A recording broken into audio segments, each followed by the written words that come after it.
नमस्ते विद्यार्थी मित्रों, कक्षा 9 विषय हिंदी और आज का हमारा पाठ है 15 जिनका नाम है दाज्यू और इस पाठ का साहित्य प्रकार है कहानी। इनको जानना जरूरी है क्योंकि कभी कभी हमें एक मार्क्स के प्रश्न में पूछा जाता है कि इस पाठ के लेखक या तो कवि कौन है या तो इनका साहित्य प्रकार कौन सा है। तो इस पाठ का साहित्य प्रकार है कहानी। इस कहानी की समझौते से पहले उनके जो लेखक है शेखर जोशी जी, उनका थोड़ा परिचय देखें। तो शेखर जोशी का जन्म 10 सितंबर 1932 को अल्मोड़ा उत्तरांचल के ओलिया गांव नामक स्थान पर हुआ था। तो उन्होंने केकड़ी एवं अजमेर में स्कूली शिक्षा प्राप्त की है। लगभग 30 वर्षों तक इलाहाबाद के निकट यानी नज़दीक एक सैनिक औद्योगिक प्रतिष्ठान में कार्यरत रहने के बाद अब वे स्वतंत्र लेखन कर रहे हैं। तो उनके चर्चित कहानी संग्रह है कोशिका घटवार, सात के लोग, दाज्यू, हलवाहा एवं नौरंगी बीमार है। तो उनकी आदमी और कीड़े कहानी को 1955 में धर्मयुग द्वारा आयोजित कहानी प्रतियोगिता में प्रथम पुरस्कार प्रदान किया गया है। उनसे हमें कई साहित्य प्राप्त हुए हैं। तो नई कहानी, आंदोलन के चर्चित कथाकार महावीर प्रसाद द्विवेदी पुरस्कार और पहल सम्मान से भी उन्हें सम्मानित किया गया है।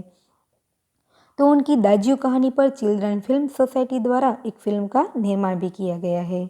अब हम बात करते हैं इस पाठ के शीर्षक की। तो इस पाठ को दाज्यू शीर्षक क्यों रखा गया है? तो पहाड़ी इलाकों में बड़े भाई या तो बड़े भैया को दाज्यू कहकर संबोधित किया जाता है। इस पाठ में मदन नाम का एक पात्र है जो इस पाठ के दूसरा पात्र है जगदीश बाबू जी। मदन यहाँ जगदीश बाबू को बड़े भैया कहकर पुकारता है यानी दाज्यू कहकर पुकारता है और इस वजह से इस पाठ का शीर्षक दाज्यू रखा गया है। तो इस कहानी की हम बात करें तो दाज्यू कहानी बाल श्रमिक पर लिखी गई कहानी है, यानी इस कहानी का विषय कौन सा रहा है? बाल श्रमिक रहा है। तो हम देखें कि जिस बचपन में हंसना है, खेलना है, कूदना है और वही बचपन यदि मजदूरी के दलदल में फंस जाए या तो जिस बच्चे का बचपन मजदूरी में खो जाए तो उस वक्त उनकी दशा या तो स्थिति क्या होती है। तो इस बात को समझने के लिए हम देखें तो एक ऐसे ही बच्चे की कहानी दाज्यू कहानी में ली गई है। आज हम देखें तो यहाँ एक बाल मजदूरी की बात की गई है, यहाँ उस एक छोटे से बच्चे की बात की गई है। पर हम देखें कि बाल मजदूरी हमारे समाज में एक बाल अपराध भी है, परंतु आज भी यह हाल हमें कई जगह नजर आ रहे हैं। यह एक श्राप है जो हमारे समाज और देश के विकास में बाधक है। बचपन जीवन का सबसे यादगार क्षण होता है जिसे हर एक को जीने का अधिकार है। बच्चों को खेलने का, स्कूल जाने का, माता पिता से प्यार और परिवेश का एहसास करने या तो प्रकृति का आनंद लेने का पूरा अधिकार है। लेकिन कई बच्चे उन लम्हों से दूर हो जाते हैं जो हर एक के जीवन का यादगार पल होता है और खुशनुमा पल होता है, परंतु मजदूरी का शिकार बनना पड़ता है जिस वजह से वे उनका लाभ नहीं उठा पाते। बाल मजदूरी को दूर करने के लिए दिन व दिन कई कायदे कानून बनाए जाते हैं, फिर भी गैर कानूनी कई ऐसे कार्य होते हैं जहां बच्चों को इनका भोग बनना पड़ता है। तो इसी बात पर भी हम देखें तो लेखक ने हमारा यहाँ ध्यान खींचा है। तो बाल मजदूरी के साथ साथ दाज्यू कहानी के माध्यम से शेखर जोशी ने यह बात रेखांकित करने की कोशिश की है कि किस प्रकार व्यक्ति महानगरीय परिवेश में आने के पश्चात अपनी परंपरा, संस्कृति, मानवीय मूल्य एवं संवेदनाओं से दूर हट जाता है। यहाँ जगदीश बाबू और एक बॉय के बीच बात की गई है। यहाँ हम देखें इस कहानी की समझौती में तो उनका एक छोटा सा सार देखते हैं इस कहानी का, उनका जो भावार्थ है उनको समझे। तो इस कहानी में दो प्रमुख पात्र है, एक है मदन और दूसरा है जगदीश बाबू जी। मदन एक पहाड़ी बालक है जो पेट की आग बुझाने के लिए शहर में आकर एक होटल में काम करता है और भोलेपन में जिसे वह अपना दाजू अर्थात बड़ा भाई समझने लगता है, वही किस प्रकार एक दिन उनके बाल मन पर आघात कर जाते हैं। इसका मार्मिक चित्रण इस कहानी में किया गया है। बड़ी छोटी ही कहानी है, फिर भी हमें बड़ा संदेश देती है या तो बड़ी बात समझाती है कि जगदीश बाबू नए नए शहर में आए हैं। वहाँ उनकी मुलाकात अपने गांव के निवासी या तो अपने समीपवर्ती गांव के निवासी मदन से होती है और वह उसे कैफे में, वह बच्चा क्या है उस कैफे में काम करता है। यह जानकर कि जगदीश बाबू उसके गांव के ही है तो वह उसे दाजू यानी बड़ा भाई कहकर संबोधित करता है। जगदीश बाबू भी उस संबोधन से खुश रहते हैं। जब जगदीश बाबू की पहचान शहर के अन्य लोगों से होने लगती है तो वैसे वैसे उन्हें मदन का दाजू कहना खटकने लगता है।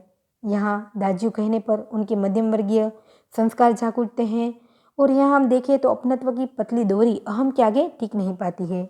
यह कहानी बताती है कि अपनत्व का भाव किस प्रकार खटास में डूब जाता है। यहाँ हम देखें तो यह कहानी भाषा शैली की दृष्टि से सरल है, जो शुरू से अंत तक हमें बांध कर या तो जकड़ कर रखती है। यह छोटी कहानी है फिर भी हमें बहुत ही बड़ी बात समझाती है। तो इस कहानी को हम समझ रहे हैं तो समझौती प्राप्त करते हैं। जो भी कठिन शब्द लगे आप उनको नोट करते जाएंगे। कहानी की शुरुआत है। चौक से निकलकर बाईं ओर जो बड़े साइन बोर्ड वाला छोटा कैफे है, वहीं जगदीश बाबू ने उन्हें पहली बार देखा था। गोरा चिट्टा रंग, नीली सफाफ आंखें। सफाफ का अर्थ होगा यहाँ पर निर्मल, स्वच्छ, सुनहरे बाल और चाल में एक अनोखी मस्ती, पर शिथिलता कहीं नहीं। शिथिलता यानी आलस है या तो ढिलास। कमल के पत्ते पर फिसलती हुई पानी की बूंद की सी स्फूर्ति है। आंखों की चंचलता देखकर उसकी उम्र का अनुमान का अर्थ होगा अंदाजा, केवल 9-10 वर्ष का ही लगाया जा सकता था और शायद यही उम्र उनकी रही होगी। यहाँ हम देखें तो जगदीश बाबू पहाड़ी विस्तार से, अल्मोड़ा पहाड़ी विस्तार से आए हैं और यहाँ पर हम देखें तो उन्हें बहुत ही नया नया माहौल लग रहा है और उन्हें बिल्कुल अच्छा नहीं लग रहा है। वह एक होटल में रुके हुए हैं और वे क्या करते हैं, एक होटल से बाहर निकलकर वे कैफे में जाते हैं। वहाँ उनका परिचय मदन से होता है। तो उन्होंने कहा कि चौक से निकलकर बाईं ओर जो बड़े साइन बोर्ड वाला छोटा कैफे है, वहीं पर जगदीश बाबू ने उस मदन को पहली बार देखा था। उनका रूप कैसा था, तो उनका वर्णन यहाँ पर हम देखें तो लेखक ने किया है कि वह मदन जो बच्चा है, यानी मदन नाम का एक पहाड़ी बालक है, उनके रूप सौंदर्य का यहाँ वर्णन किया है, जो 2 मार्क्स के प्रश्न में हमें पूछा जा सकता है कि वह कैसा दिखता था।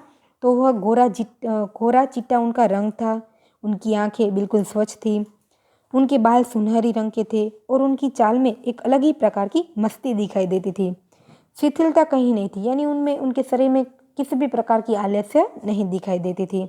और एक बात हम देखें तो कमल के पत्ते पर फिसलती हुई पानी की बूंद की सी उनकी स्फूर्ति थी, यानी कमल के पत्ते पर पानी की बूंद गिरे तो वह किस प्रकार फिसल जाती है, उसी प्रकार उनमें एक प्रकार की स्फूर्ति दिखाई देती थी। उनकी आंखों की चंचलता देखकर उनकी उम्र का अंदाजा किस प्रकार लगाया जा सकता था कि वह बच्चा शायद 9-10 वर्ष का ही होगा। उनकी इतनी ही उम्र दिखाई देती थी।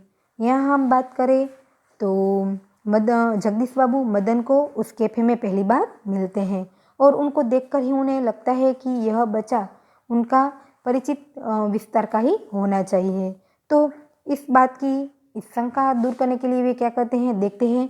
वे अधजली सिगरेट का लंबा कस खींचते हुए जब जगदीश बाबू ने कैफे में प्रवेश किया तो वह एक मेज पर से प्लेटें उठा रहा था और जब वे पास ही के कोने की टेबल पर बैठे तो वह बच्चा बिल्कुल उनके सामने था, मानो घंटों से उनकी उस स्थान पर आने वाले व्यक्ति की प्रतीक्षा कर रहा हो। प्रतीक्षा यानी इंतजार कर रहा हो।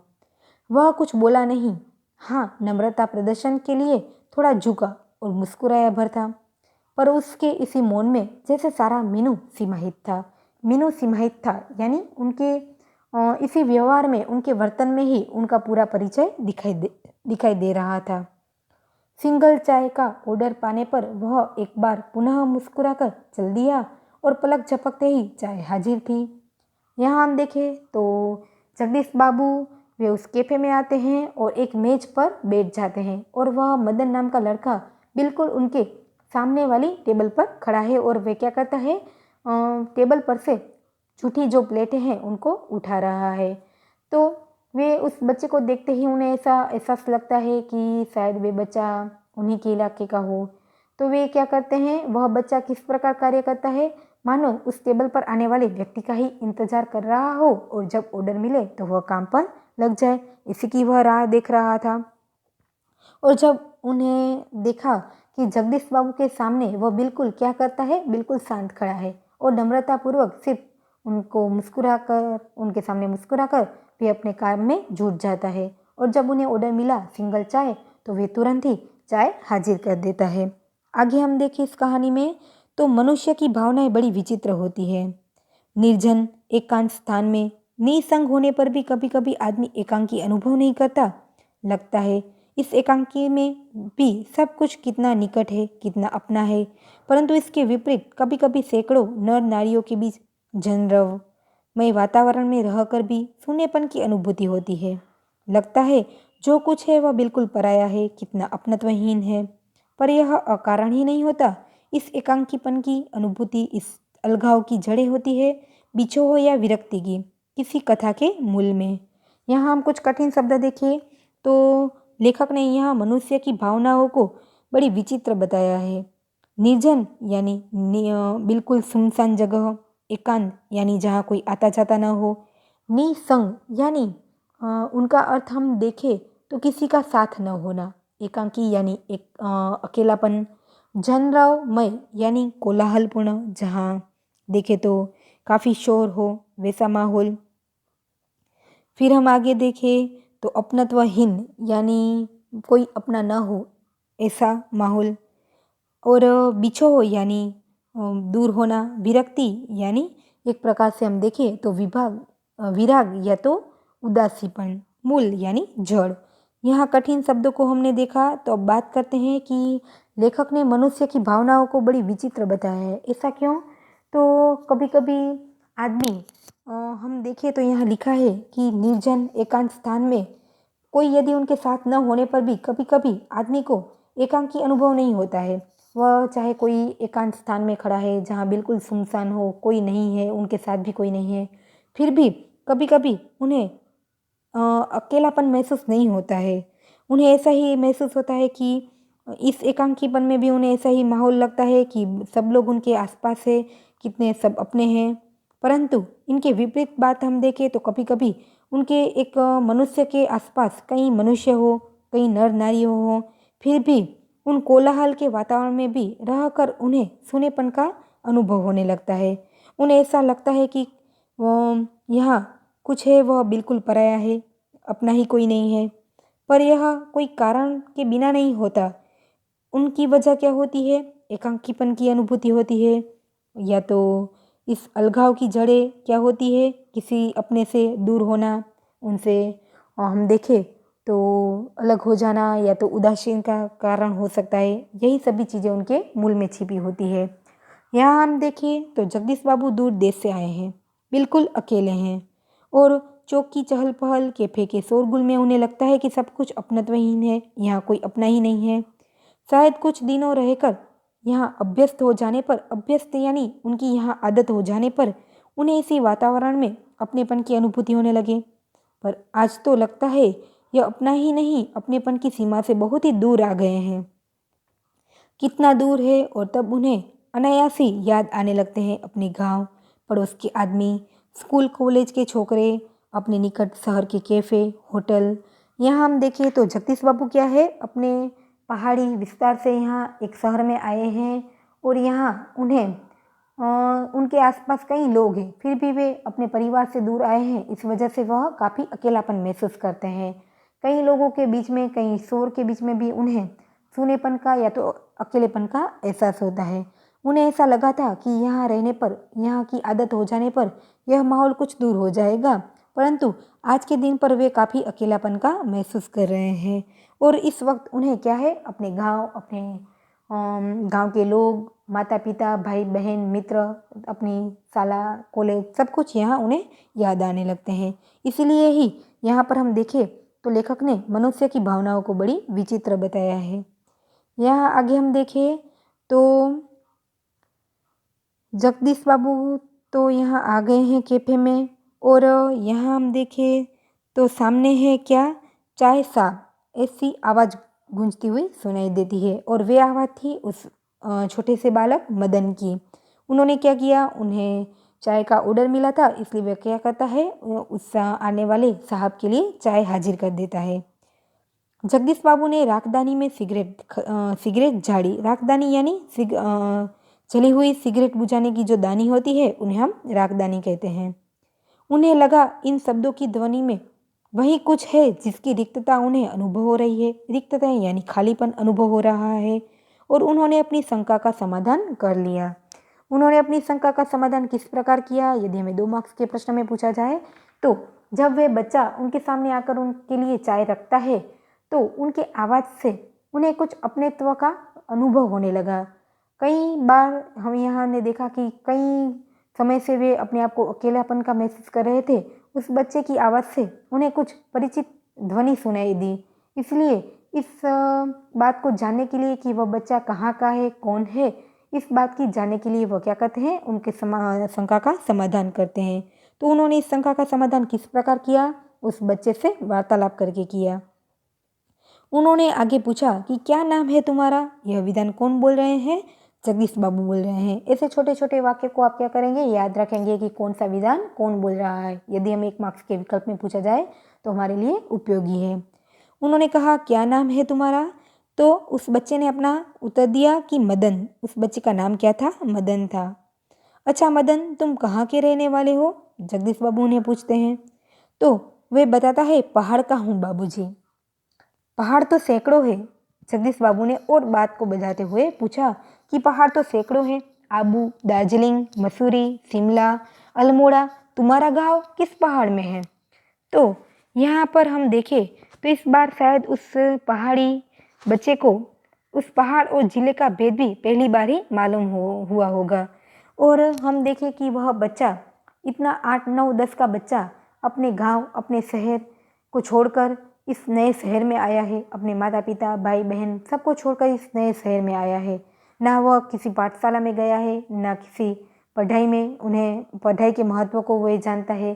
तो इन पहाड़ों के बारे में उन्हें कुछ भी पता नहीं है। उन्हें तो सिर्फ अपना गांव और नए नए आए हुए शहर के बारे में ही पता है। तो आज पहली बार लेखक के पूछने पर उन्हें पता चला कि पहाड़ या तो ऐसे कई गांव या तो पहाड़ या तो जिले भी हैं। तो वे क्या करता है, मुस्कुराकर बोलता है अल्मोड़ा साहब, अल्मोड़ा। यह हम देखें कि अल्मोड़ा वह बच्चा कहाँ का था? अल्मोड़ा का था। अल्मोड़ा भारत के उत्तराखंड नामक राज्य में स्थित है और अल्मोड़ा अपनी सांस्कृतिक विरासत, हस्तकला, खान पान और पहाड़ी सभ्यता व संस्कृति के लिए काफ़ी प्रसिद्ध है। वह बच्चा अपने गांव का नाम बताता है अल्मोड़ा। यहाँ हम देखें तो अल्मोड़ा में कौन सा गांव है, विशेष जानने की गरज से यानी मतलब से जगदीश बाबू ने उन्हें और प्रश्न किया। तो आगे हम देखें कि इस प्रश्न से उसे संकोच में डाल दिया। वे क्यों संकोच में पड़ गया होगा? क्योंकि शायद अपने गांव की निराली संज्ञा के कारण उसे संकोच हुआ था, इसलिए इस कारण टालता हुआ सा बोला। टालना यानी इस बात को न कहने या तो कहने मजबूरन कहने पर टालते हुए वह बोला कि वह तो दूर है साहब, अल्मोड़ा से 15-20 मील होगा। फिर हम देखें कि जगदीश बाबू ने कुछ और बात पूछते हैं कि फिर भी नाम तो कुछ होगा ही। जगदीश बाबू ने जोर देकर उन्हें पूछा। तो वे बताता है कि डोटिया लगो। वह संकुचता हुआ सा बोलता है कि मेरे गांव का नाम क्या है? डोटिया लगो है। जगदीश बाबू के चेहरे पर पुती हुई एकांकीपन की स्याही दूर हो गई, यानी अजनबीपन की खाई दूर हो गई। यह एक मुहावरा है जिनका अर्थ होता है अच्छी तरह से परिचय हो जाना। यहाँ हम देखें तो उनकी एकांकीपन की स्याही दूर हो गई और जब उन्होंने मुस्कुराकर मदन को बताया कि वे भी उसी के निकटवर्ती यानी नजदीकी गांव के रहने वाले हैं, तो लगा जैसे प्रसन्नता के कारण अभी मदन के हाथ से वे ट्रे गिर पड़ेगी। उसके मुंह से शब्द निकलना चाहकर भी न निकल सके। खोया खोया सा वह अपने अतीत को फिर लौट लौट कर देखने का प्रयत्न कर रहा था। यहाँ हम देखें तो मदन और जगदीश बाबू का एक दूसरे से क्या हो रहा है, परिचय हो रहा है।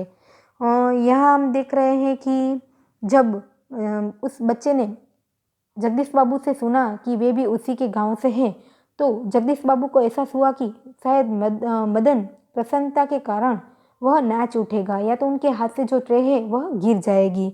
तो जब उन्होंने सुना कि जगदीश बाबू भी उनके ही गांव के हैं, तो उन्हें अचानक से अपना अतीत याद आने लगता है। हम देखें तो आज भी हमारे भारत में कई ऐसे बच्चे हैं जो बाल मजदूर का शिकार बन रहे हैं और जब वे बच्चे और जहाँ ऐसी मजदूरी करते हैं तो उन्हें अपना अतीत याद आता है। अपने माँ बाप, मित्र, भाई बहन, अपना गांव सब कुछ याद आता है। इस बाल श्रम की समस्या दूर करने के लिए कई ऐसे दिवस भी मनाए जाते हैं जिनका एकमात्र उद्देश्य बाल श्रम को दूर करने का ही होता है। परंतु यहाँ हम देखें कि मदन ने भी सुना कि जगदीश बाबू ने कहा कि वे भी उनके ही गांव के हैं, तो वे खुशी के मारे क्या होता है, बहुत ही प्रसन्न हो जाता है। और यह सुनकर उन्हें क्या होने लगता है, अपना अतीत क्या करता है, याद आ जाता है। अतीत यानी भूतकाल फिर लौटकर उनके सामने आ जाता है। अतीत क्या होता है, गांव, ऊंची पहाड़ियाँ, वे उन्हें याद आते हैं। अतीत अतीत का अर्थ होता है भूतकाल। गांव, ऊंची पहाड़ियाँ, नदी, ईजा। माँ को पहाड़ी विस्तार में ईजा नाम से पुकारा जाता है, जो हम एक मार्क्स के प्रश्न में भी पूछा जा सकता है। बाबा, दीदी, बुली, जिन्हें छोटी बहन, दाजियो यानी बड़ा भाई। मदन को अपने गांव के सभी लोग यहाँ याद आते हैं। मदन को जगदीश बाबू के रूप में किसकी छाया निकट जान पड़ती है? ईजा नहीं, बाबा नहीं, दीदी, बुली नहीं, दाजियो, हाँ दाजियो। वे सोचने लगता है, जब जगदीश बाबू को देखता है तो उन्हें अपने घर के सभी लोग याद आने लगते हैं और वे सोचता है कि यह किनके समान उन्हें दिखते हैं, या तो उनमें उनको किसकी छवि नजर आती है। तो वे अपने आप मन में सोचने लगता है कि बाबू की, माँ की, भाई बहन की। उन्हें आखिर वे सोचता है कि बड़े भाई की छवि उन्हें उनमें नजर आती है। मदन को जगदीश बाबू के रूप में जिसकी छाया निकट जान पड़ती है, तो उन्होंने सोचा कि ईजा नहीं, बाबा नहीं, दीदी, भूली नहीं, दाजू, हाँ दाजू। उन्हें अपने बड़े भाई की छवि उनमें नजर आती है। दाजू, जय हिंद। आगे हम देखें तो 2-4 ही दिनों में मदन और जगदीश बाबू के बीच की अजनबीपन की खाई दूर हो जाती है और टेबल पर बैठते ही मदन का स्वर सुनाई देता है, दाजू जय हिंद। दाजू, आज तो ठंड बहुत है। दाजू, क्या यहाँ भी ह्यू यानी हिम पड़ेगा? दाजू, आपने तो कल बहुत थोड़ा खाना खाया। तभी किसी ओर से बोई की आवाज़ पड़ती और वह मदन उस आवाज़ की प्रतिध्वनि के पहुंचने से पहले ही वहां पहुंच जाता। ऑर्डर लेकर फिर जाते जाते जगदीश बाबू से पूछता, दाजू कोई चीज़ और लाऊं? पानी लाऊं? कुछ भी लाऊं? यहाँ हम देखें तो मदन और जगदीश बाबू के बीच एक अपनत्व का संबंध जुड़ जाता है। और हम देखें तो पहले पहले नए शहर में आने पर जगदीश बाबू को क्या होता था, अकेलेपन का महसूस होता था। जगदीश बाबू अपने गांव से बहुत दूर के शहर में आए तो उन्हें अकेले का एहसास लगता था। यहाँ का वातावरण उन्हें गांव के वातावरण से बिल्कुल भिन्न लगता था। गांव में यहाँ के चौक जैसी चहल पहल नहीं थी, वहाँ कैफे के जैसा शोरगुल नहीं था। उन्हें लगता था जैसे अपनेपन की सीमा से वे बहुत दूर आ गए हैं। और इस तरह जगदीश बाबू को पहले पहले नए शहर में आकर बहुत ही अकेलापन लगता था। परंतु हम देखें कि जब वे इस मदन को मिले तो उन दोनों के बीच एक प्रकार से क्या हो गया था, अपनत्व का भाव जुड़ गया था। और जगदीश बाबू कैफे में आने से पहले बहुत ही एकांकीपन महसूस कर रहे थे, परंतु मदन से बातचीत होने पर उन्हें मालूम हुआ कि वे भी उसी के गांव का है। तो उन दोनों के बीच एक प्रकार का संबंध जुड़ जाता है। कैसा संबंध जुड़ जाता है? अपनत्व का संबंध जुड़ जाता है। और यहाँ देखें तो उस छोटे से बच्चे मदन को भी जगदीश बाबू के रूप में उन्हें अपने बड़े भाई की छवि दिखाई देती है। तो उनसे मिलने पर उन्हें भी बहुत अच्छा लगता है। वे उनकी आने की प्रतीक्षा करता है, उनकी देखभाल करता है, उन्हें बड़े बड़े भैया यानी दाजू कहकर पुकारता है। दोनों के बीच एक प्रकार का एक अपनेत्व का संबंध जुड़ जाता है और दोनों को ऐसा लगता है कि उन्हें अपने परिवार का ही कोई व्यक्ति मिल गया है। यहाँ हम देखें तो मदन क्या करता है, जगदीश बाबू का ख्याल रखने का प्रयत्न करता है और जगदीश बाबू को भी दाजू शब्द सुनकर खुशी का एहसास होने लगता है। आगे हम देखें तो यहाँ इस प्रकार इन दोनों के बीच अपनेपन की जो बात है वह दिखाई देती है, या तो उनका एकांकीपन दूर हो जाता है। यहाँ आगे हम देखें तो पानी लाओ, जगदीश बाबू उन्हें कहते हैं। तो लाया दाजू शब्द को उतनी ही आतुरता और लगन से दोहराता है जितनी आतुरता से बहुत दिनों के बाद मिलने पर भी माँ अपने बेटे को चूमती है। यहाँ हम देखें तो जिस प्रकार कई दिनों के बाद माँ अपने बच्चे को देखती है और जिस प्रकार लाड प्यार करती है, उसी प्रकार यहाँ पर मदन भी जगदीश बाबू को अपने बड़े भाई का मान देकर उनका हर प्रकार से ख्याल रखने का प्रयत्न करता है। और हम देखें कि यहाँ सुना कि किसी और टेबल पर से यदि उनको पुकारा जाए तो वे तुरंत ही वहाँ पहुँच जाता है, उनका काम निपटा जाता है और बीच बीच में भी जगदीश बाबू का ख्याल रखता है। तो आगे हम देखें कि कुछ दिनों बाद जगदीश बाबू का एकांकीपन दूर हो गया। नए शहर में वे कई लोगों से मिले। उन्हें अब जो कैफे की नई सारा शहर अपनेपन के रंग में रंगा हुआ सा लगने लगा, परंतु अब उन्हें यह बार बार दाजू कहलाना अच्छा नहीं लगता था और यह मदन था कि दूसरी टेबल से भी उन्हें दाजू कहकर पुकारता था।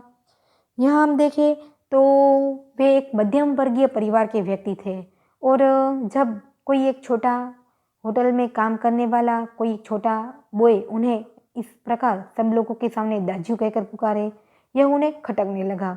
पहले तो उन्हें बहुत ही अच्छा लगता था, परंतु जब इस शहर में लोगों से मिले, काफ़ी लोगों से परिचित हो गए, तो उन्हें उनके मध्यम वर्गीय परिवार के संस्कार जाग उठे और इस प्रकार उनका दाजू कहना उन्हें अच्छा नहीं लगा।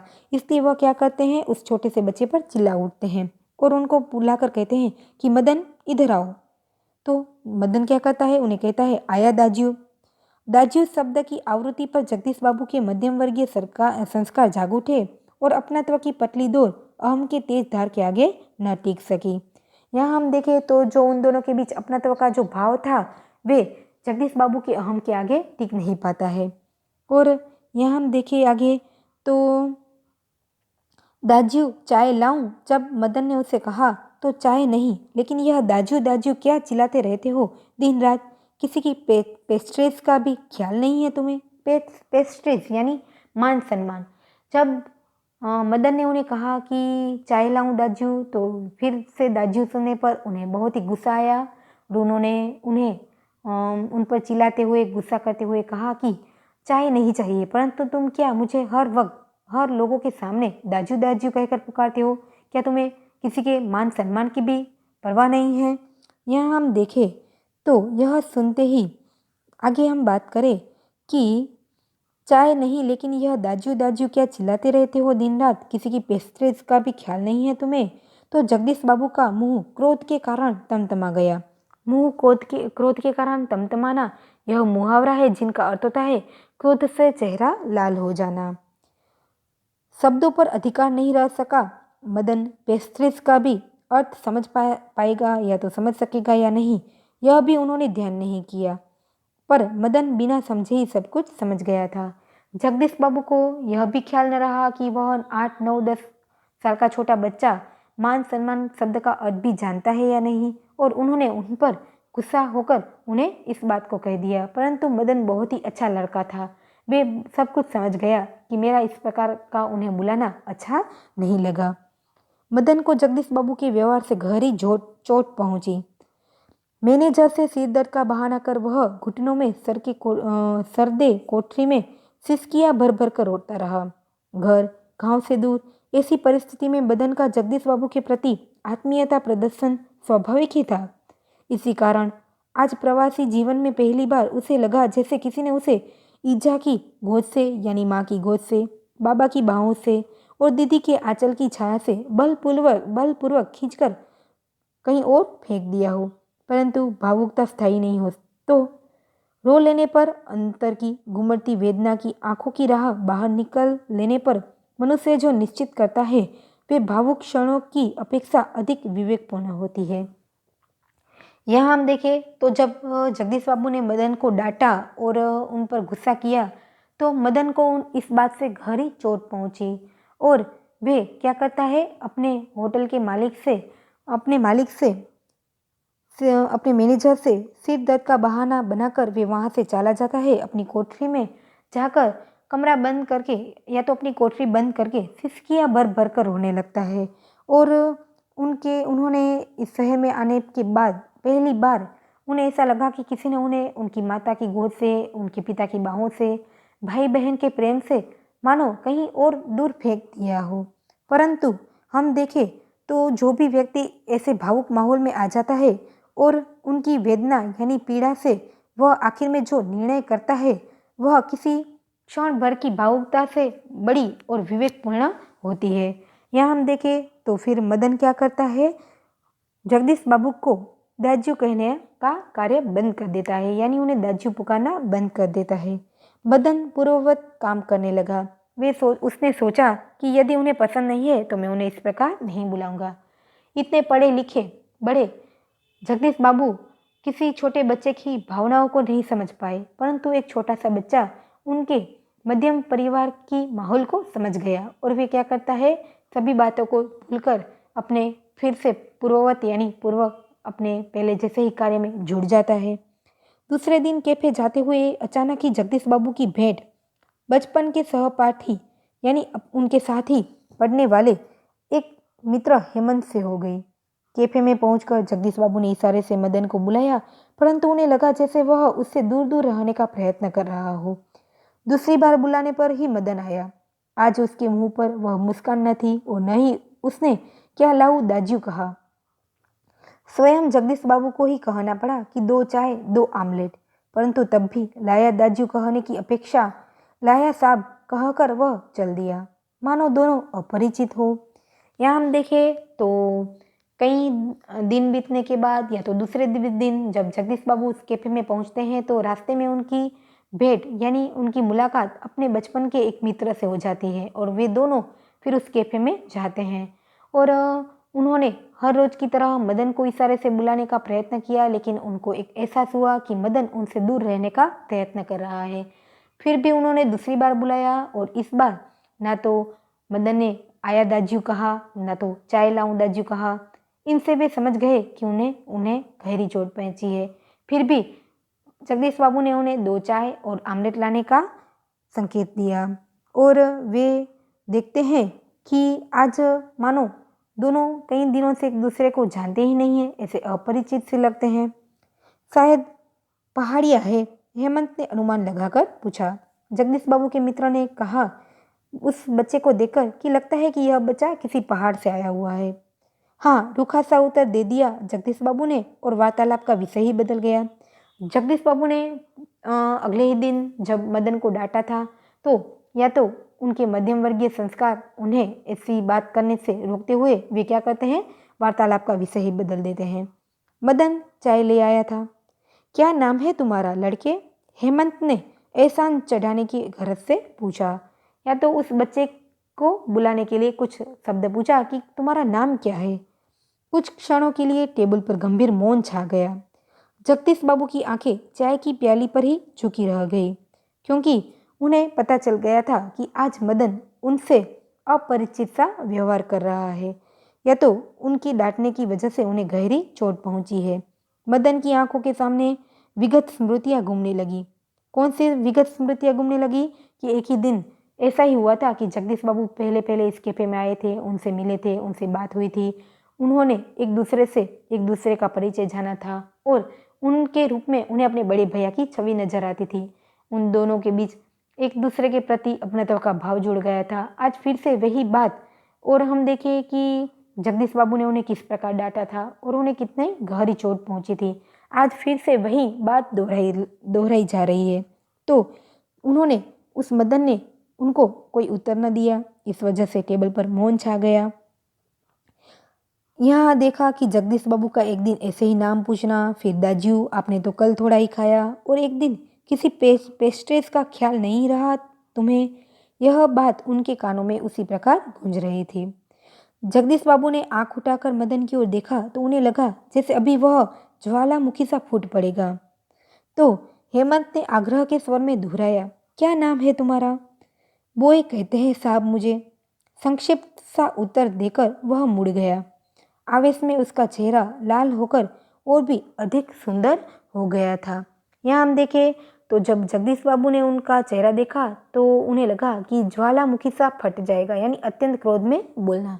उन्हें लगा कि मदन उन्हें अत्यंत क्रोध में कुछ न कुछ सुना देगा, परंतु जब उनके मित्र ने फिर से पूछा कि तुम्हारा नाम क्या है, तो मदन क्या करता है, उन दोनों का मान बढ़ाए हुए या तो उन दोनों का मान रखते हुए सिर्फ बोए कहते हैं साहब ऐसा उत्तर देकर वहां से क्या करता है, चला जाता है।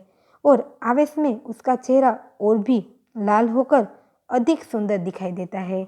यह हमने देखा कि एक छोटे से बच्चे में कितना अपनत्व का मान, कितना बड़ों का सम्मान, या तो अपने परिवार से कहीं दूर ऐसे बड़े नए शहर में जहाँ उनके लिए सभी लोग कैसे हैं, पराये हैं, उनके बीच में भी ना तो वे किसी स्कूल में गया है, ना किसी भी प्रकार का उन्हें ज्ञान प्राप्त हुआ है, फिर भी वे एक छोटा सा बच्चा किसी बड़े का मान किस प्रकार रखना है वे जानता है, जो पढ़े हुए जगदीश बाबू इस बात को नहीं समझ पाए। और यहाँ हम देखें तो मजदूरी करते हुए बच्चे भी कभी कभी पाठशाला में न गए हुए भी वे कई अच्छा ज्ञान रखते हैं, जिस बात को भी हम यहाँ समझ सकते हैं। तो यहाँ हम देखें इस प्रकार लेखक ने इस पाठ में बाल मजदूरों की संवेदनाओं का वर्णन किया है। तो ऐसे बाल मजदूरों को अधिकार दिलाने के लिए प्रयास करने का भी प्रयत्न किया है, या तो उसकी ओर हमारा ध्यान खींचा है। हम देखेंगे इस पूरे पाठ को हमने देखा कि एक छोटा सा मदन नाम का लड़का है जो पढ़ा लिखा नहीं है, फिर भी कितना समझदार है, और समझदार होने की वजह से ही वे जगदीश बाबू का किस प्रकार से मान रखता है। उन्हें उनके व्यवहार से गहरी चोट भी पहुंची थी, फिर भी अंत में भी ना उन पर चिल्लाता है, ना उन पर क्रोध करता है, और उनसे बड़े जगदीश बाबू उनसे बड़े हैं, इनका वे किस प्रकार मान बढ़ाता है। पूरी कहानी हमने देखी है बच्चों। अब हम क्या करेंगे, इनके जो स्वाध्याय के जो प्रश्न है वे हम अपनी नोटबुक में लिखेंगे। नमस्ते।